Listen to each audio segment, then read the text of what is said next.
Hi, I'm Peter Rose, founder of Longwood Currency Trading. I'd like to chat with you today about the challenges of your Forex trade entry process. I think that the major issue that I think that I'm seeing with traders that email me and we're chatting back and forth is that you're trying to learn too much. In the beginning, you're trying to learn too much.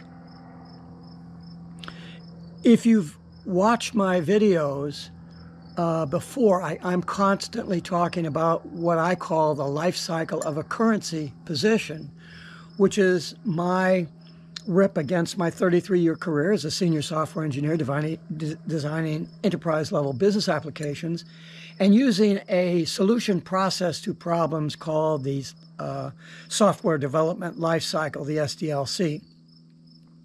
The SDLC is, as I've said before, is a very complicated process, checklist of things that a software engineer needs to do in order to break complex problems down into discrete pieces that are what we call encapsulated and yet loosely coupled with all other problems that are being solved. So the thing makes sense, and it's easily manageable later when changes need to be made to it. In that life cycle of a currency position, I looked at the currency market and I said, there's three problems to solve, and they're really big problems. There's entry analysis, position management, and exit methodology. And I think when you're starting out to learn currency trading, you want to learn how to trade. You want to learn the whole thing. I think that's a mistake. If you want to learn to be a physicist, you're first going to have to learn algebra before you get to the trigonometry and the calculus and differential equations and all that kind of stuff. Anything that you need to do has to start. If you're a swimmer, a competitive swimmer, your start is not swimming the pool and learning different strokes and bouncing off the other end of the pool to make your return trip back. It starts with diving into the pool off the platform.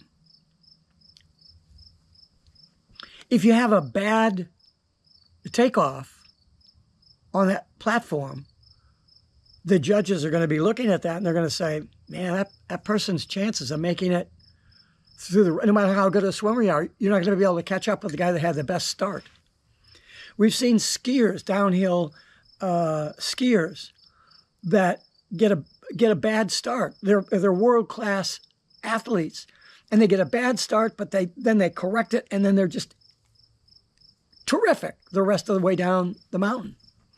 But because their competitors didn't have a bad start, they might not even be just quite as good as that person, but because they had that initial start, they have an advantage.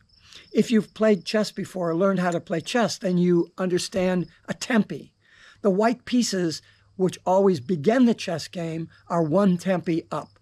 It means because they moved first, they have the advantage. In self-defense, I've taught martial arts, self-defense and karate for 58 years now, going into it. And we always look in a self-defense situation for the trigger when we need to move, just like the police do.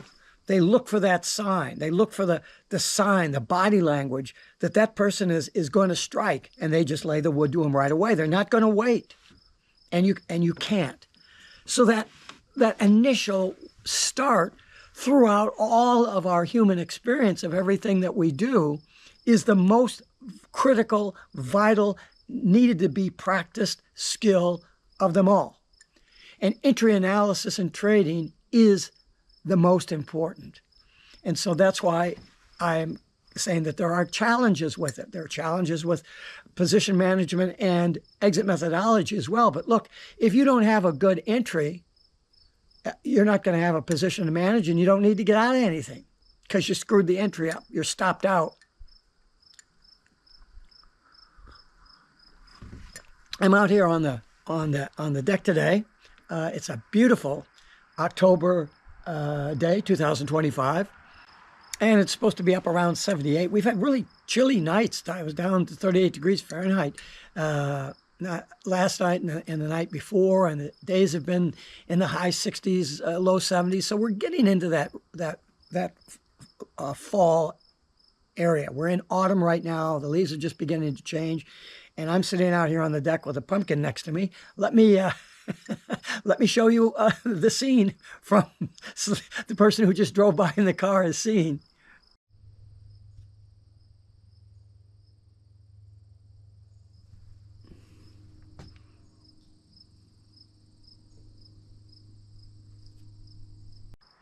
So that's where I'm recording from today to take advantage of this wonderful weather, because I live in New Hampshire, in the lakes region of New Hampshire, when it starts to snow and get shitty out with nor'easters blowing, I'm going to be sitting out here. I'll be inside and we'll be talking to you from the wood stove, as I've done for the last, I don't know, 5 years.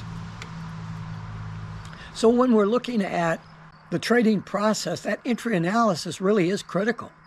And that's why it's the first problem in the solution set of the life cycle of a currency position. Because that's really all we're concerned about. We're not interested in non-farm payrolls, or, whether it's Tuesday or Bob's moving average crossover system with a touch of pixie dust system.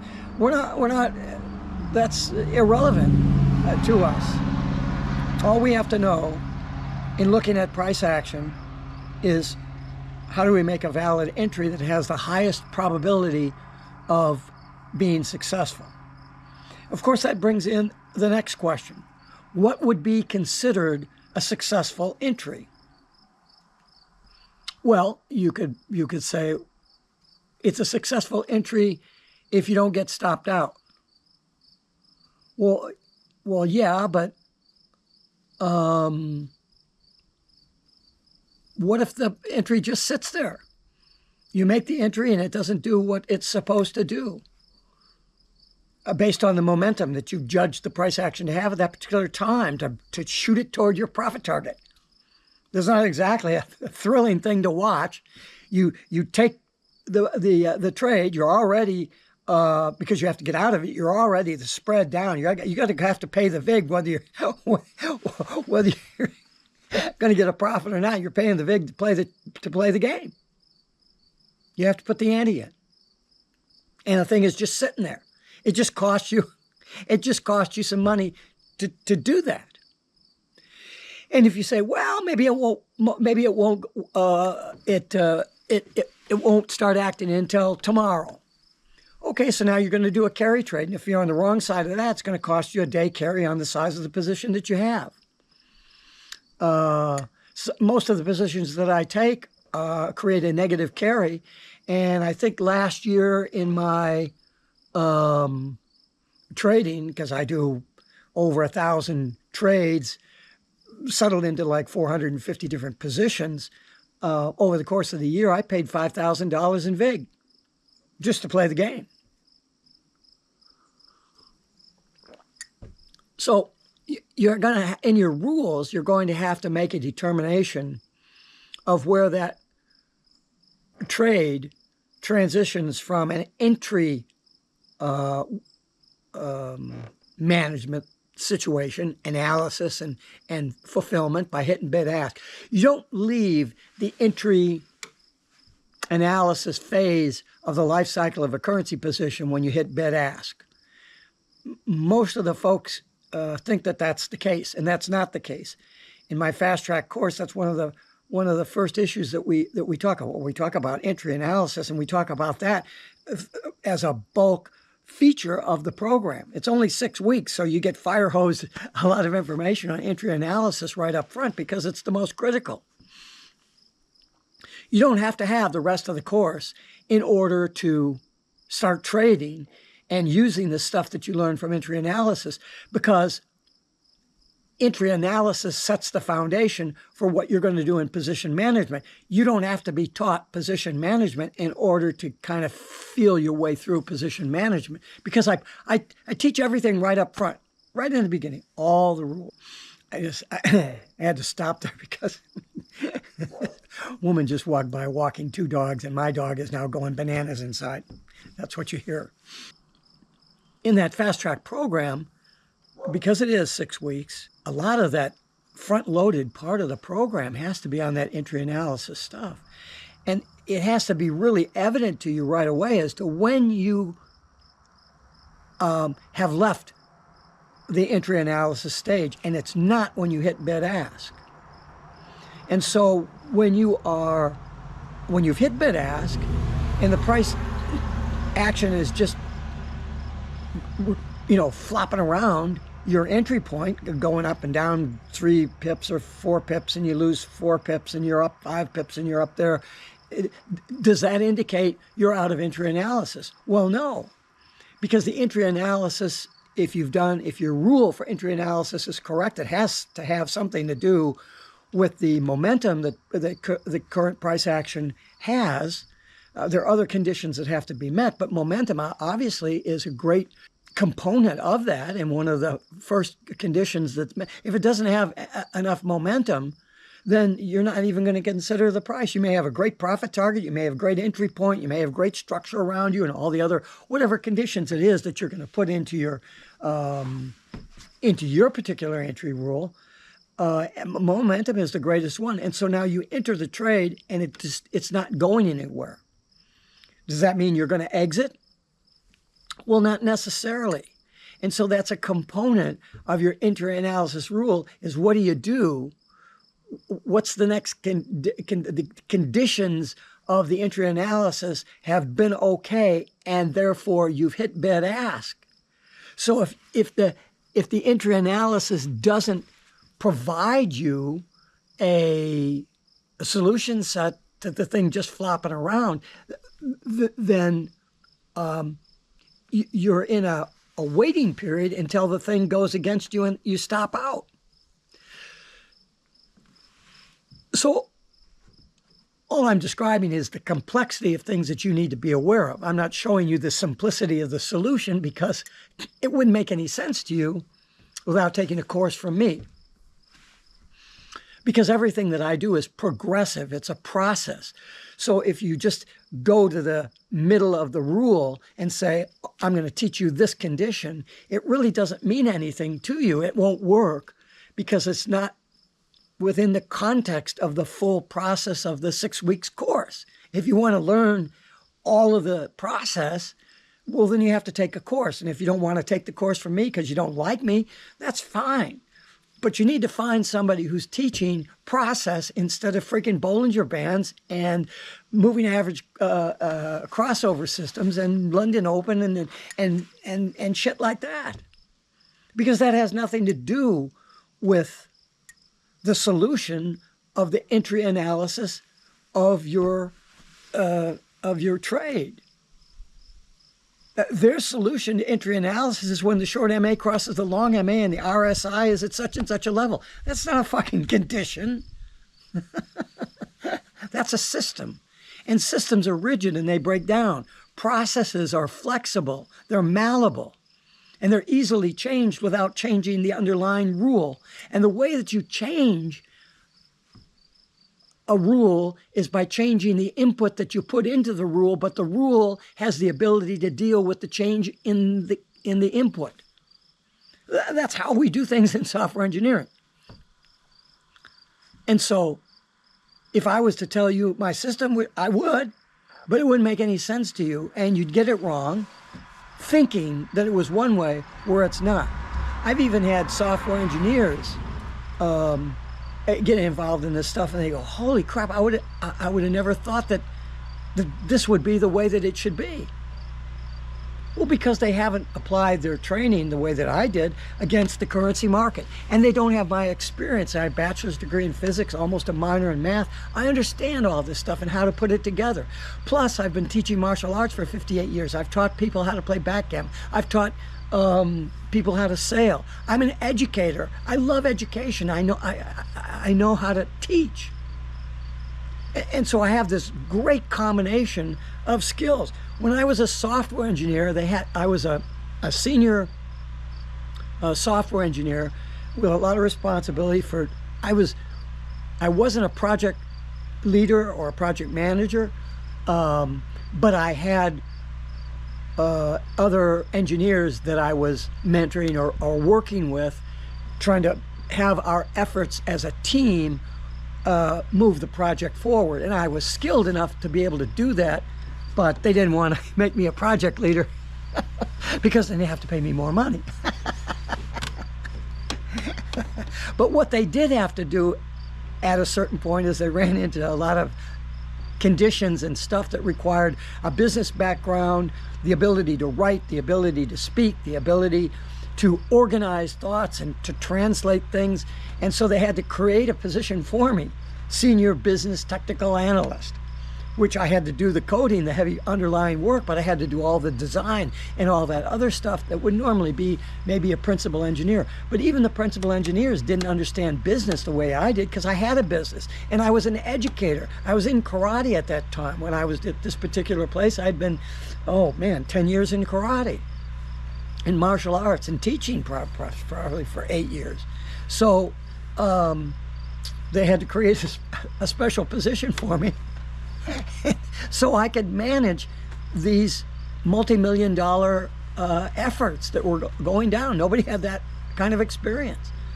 And so that's my hook. That's my advantage in teaching and selling consulting and programs. And that's why it costs more, because it's the legit stuff. It's done by an expert. You can go to an attorney that's just out of law school, and he's going to charge you $120 an hour. If you go to somebody that really knows what they're doing, they're going to charge you $500 an hour or $400 an hour. And some of the real good ones are charging you $1,000, $4,000 an hour, $10,000, depending on what level of skill you want. So look, you're getting involved in currency trading, not because you want to make $3,000 a year, but because you want to do that as your career. You want to be a currency trader. If you're just dicking around to pay your electric bill, you're not a trader. It's just passive income to you that you have a skill to do, and you make a certain percentage against your bank and you pay your electric bill. Great, fine, you're not a trader. You want to call yourself a trader? You got to be trading, I won't put a dollar value on it, but it's a hell of a lot more than $10 or $20 or $30,000. Trading multiple lot positions and all the intricacies and all that kind of stuff that go with it. It sounds complicated, but it's not. It's simple, as long as the information is presented to you in a logical order. And so in talking about the entry analysis phase of the life cycle of a currency position, there's no debate with me that the entry analysis phase shouldn't be the first thing that you do. There's no debate with me that the position management is next, and the exit methodology is the next thing. And there's no debate with me that you can learn position management first and then learn entry analysis, because that's out of sequence. It's like driving a car. You got to get into the car first, you got to turn it on, you got to put it in gear, and you got to step on the gas pedal. You can't step on the gas pedal first. This is just logic. So when people contact me sometimes through email, they're trying to be the big dog and show me how much I don't know, and they start arguing with me about stuff, they get shut off real quick, because you can't argue with stuff that's in sequential order and it has rules that are condition based.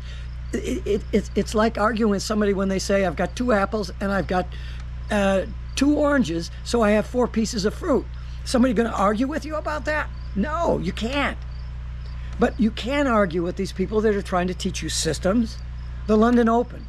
Well, talk to me about the validity of that.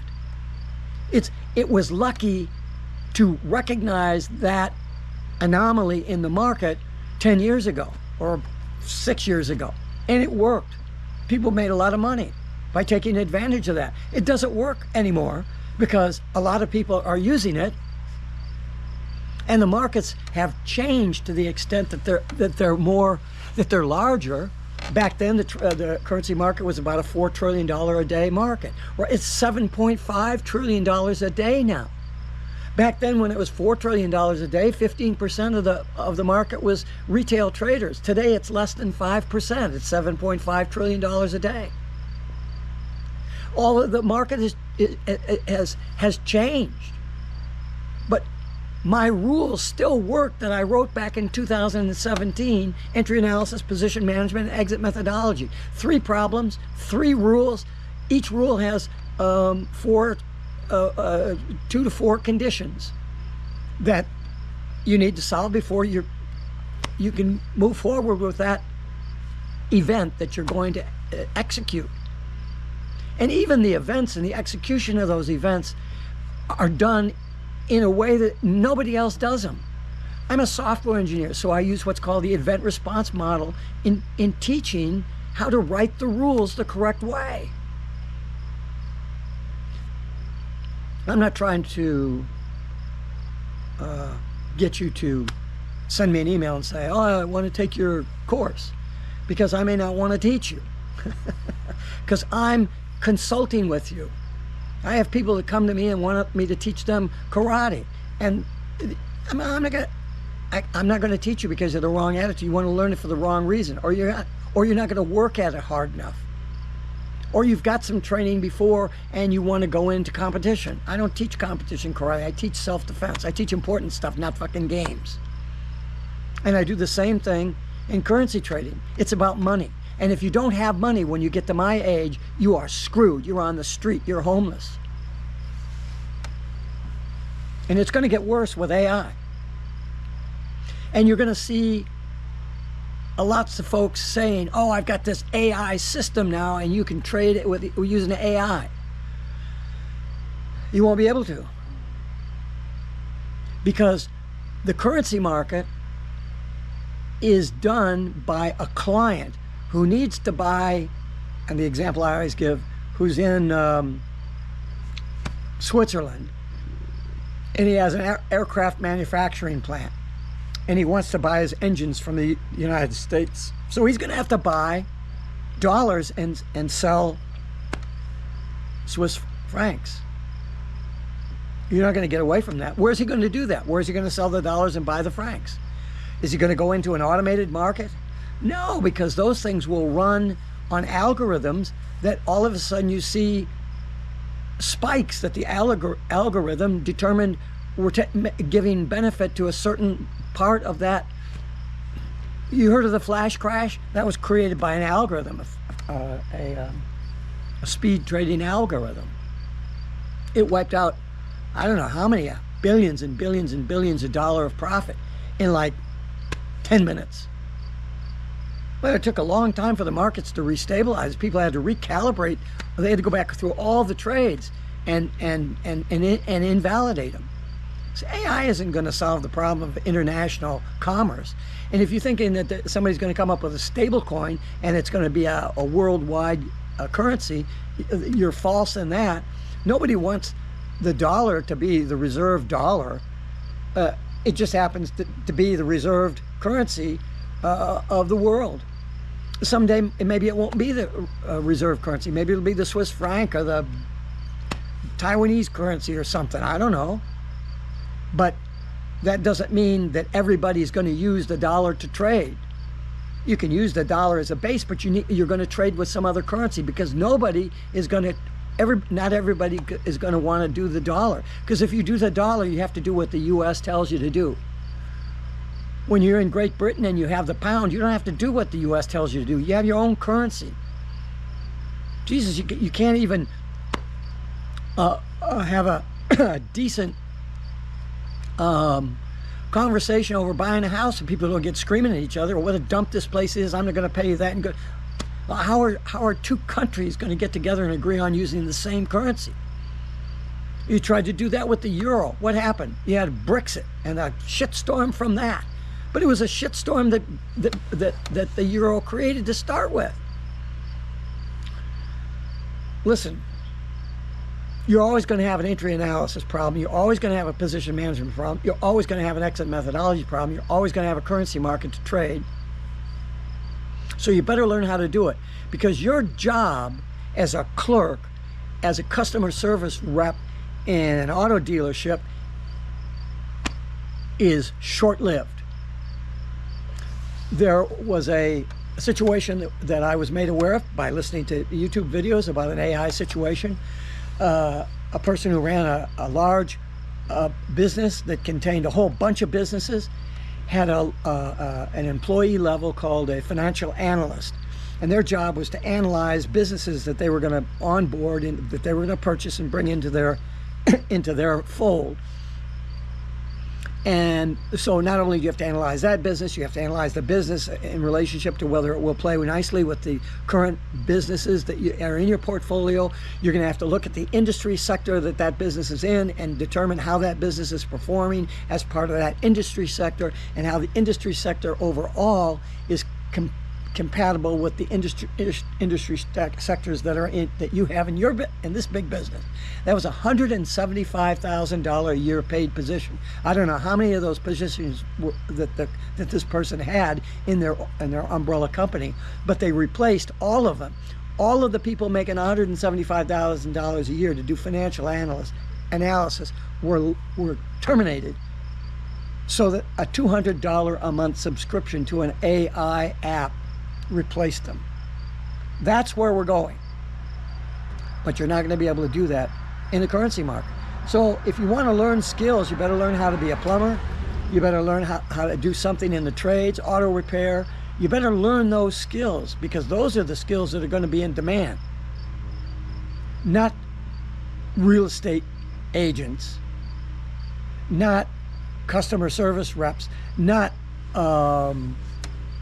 sales people. I just saw lists of jobs that were the 40 most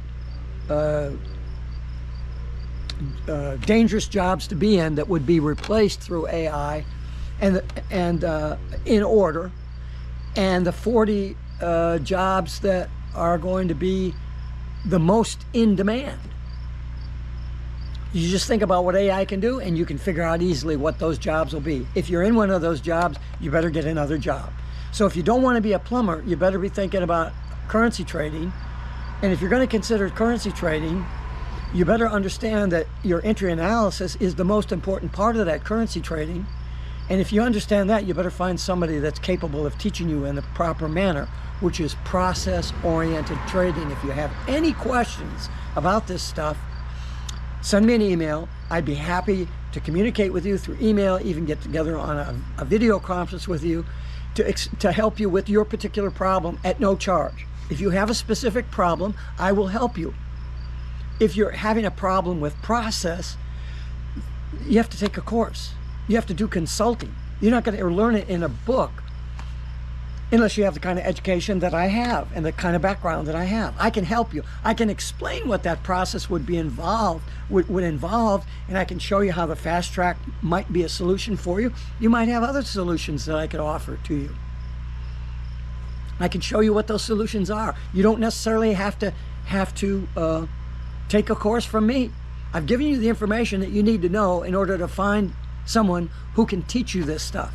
So if you think you can replace what I'm doing with a $1,000 or $2,000 course, great. $500 course, $49.95 Udemy right now, 16 modules, 22 videos, all online, done at your leisure. It's worth $49.95. That's what it's worth, because that's the value you get out of it.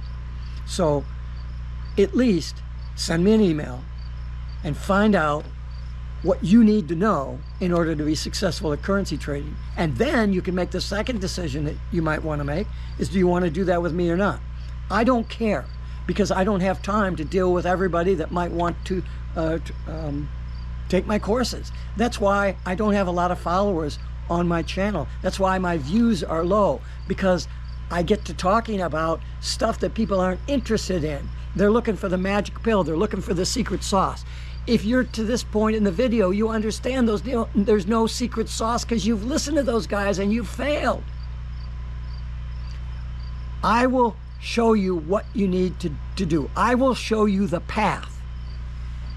And then you can go out and try to duplicate that on your own, or find somebody else at a cheaper price that will teach you that, and has the capability, has the educational structured background to teach you that, to guide you through it. The thing that I can't do in talking with you in a video conference is show you what to do when you're on the path and when to do it. I can tell you what you're going to need to do. I'd be happy to do that. But I can't show you how to do it or when to do it, because all of that stuff is contextual. I can't teach you anything about position management, because what I would teach you would be in context within entry analysis and exit methodology. They're strung together to make sense. Just like a bridge strung across a gully. You can't just make the middle part of the bridge. It isn't going to do any good unless you have the beginning part and the ending part, right? Okay, I'm not going to beat it to death because the video's too long right now. So go have fun. I'm going to have fun in this beautiful day that I've got here, and I wish you all the best in your searching. And again, I encourage you to send me an email before I'm dead, or I decide I can't help you because I've already got too many people that I'm helping. I'm just now starting to want to share the currency trading stuff with other folks. So take advantage of it now before AI replaces your job, and then you need my help, but I don't have time to help you. Peter Rose, Longwood Currency Trading. Have a great day, and have a great trading day.